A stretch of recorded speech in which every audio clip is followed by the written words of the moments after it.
I love to dance. I can dance for hours, days even. I mean, why not? It's good for the heart, good for the soul. Then again, maybe not too good for the heart. Wait, dance myself literally to death? Are you out of your freaking mind? This really happened. In 1518, hundreds of people couldn't stop dancing, not at a party, not for fun. They danced until they collapsed, some until they died. And if you stick around, you'll find out why the scariest part isn't what happened to them. It's what it says about us.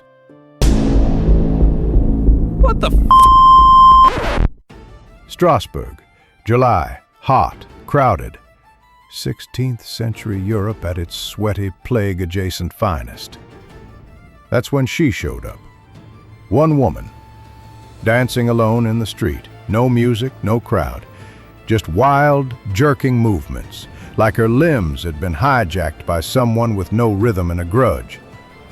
Her name was Frau Troffea, and she was about to light the match on one of the strangest outbreaks in history. At first, people laughed. Then they got closer. Her feet were bleeding. Her mouth was moving, muttering prayers maybe. Her eyes, terrified, like she was watching her own body betray her in real time. Please, help me. I can't stop. I tried to help, grabbed her arms, shouted in her face. Nothing. I could stop. She couldn't. By day 2, she wasn't alone. First it was a neighbor, then 2, then 6. By the end of the week, over 30 people were out there, flailing, stomping, convulsing in rhythmless hell. And here's the creepiest part. They weren't all friends. They didn't all eat the same bread. But they all saw her, watched her dance, then joined her. Like it was contagious. Like watching was enough to catch it. So the city leaders did what any responsible medieval officials would do. They made it worse. Some physicians said, "Their blood is too hot. Let them sweat it out." So they built a stage, hired musicians, paid dancers to show the afflicted how to do it correctly. They turned a public health crisis into a rave. And guess what? It worked. For the plague. The music drove them harder. The rhythm took over. The professionals they hired to help, hell, they got pulled into it themselves. It wasn't a cure. It was recruitment. Yeah, government solutions. By now the square looked like something straight out of Dante. Dozens, maybe hundreds, trapped in motion. Some marched like soldiers.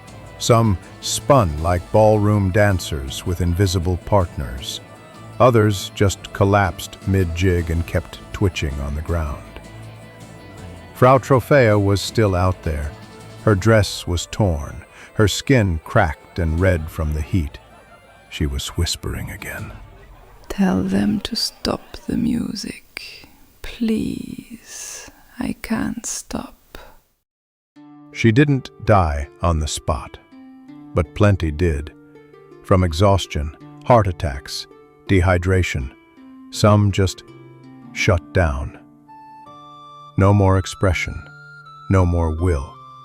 Just legs moving on autopilot until the body quit. Of course, everyone had a theory. Bad bread? Maybe ergot. LSD's crusty great-grandfather got in the rye. But it doesn't spread through watching. Hot blood? Sure.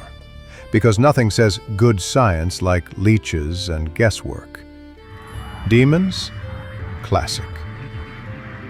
Then came the hammer. Father Heinrich Kramer, the guy who literally wrote The Hammer of Witches. He rolled into town with one idea: burn the witches and the weirdos. The city, thankfully, passed on that, but not by much. With nothing left to try, they turned to Saint Vitus, patron saint of dancers epilepsy, and, apparently, emergency footwork exorcisms. They loaded the dancers into wagons and dragged them to a shrine outside town. I went too. You haven't lived until you've watched 400 people twitch their way up a hillside while chanting priests throw holy water like it's Gatorade. But here's the weirdest part. It worked. Not all at once, but slowly, over hours. One by one, they stopped. Not because of magic, not really. Maybe because someone finally told them they could. Frau Troffea collapsed in silence. The music died. The city went still. But the plague? It never really ended. We've just changed the choreography. Today it's not dancers in a square. It's hashtags. It's TikTok challenges, panic spirals, contagious twitching, shared hallucinations. One idea gets loose, fear, outrage, grief, and suddenly we're all in motion. Back then, they blamed witches, burned the ones who didn't fit. Today, we don't need bonfires, just a comment section. Frau Troffea didn't throw a party. She cracked open a seam in the human mind. And what spilled out wasn't madness, it was recognition. The fear we all carry, the urge to belong, the fragile, aching need for control in a world that makes no sense. She danced because something inside her said move. They followed because they saw her. And you? You're still watching. So if your feet ever start to twitch, if the rhythm grabs you, make sure it's your song you're dancing to, and not someone else's madness in disguise. Before you go, y'all do me a favor and dance on over to that thumbs up button and give us a like. Then dance on over to the subscribe button and, well, you know the drill. Leave me a comment and let me know what you'd like to see next. And watch the video on your screen. We've got all kinds of unbelievable stuff to share, and more on the way. Keep dancing.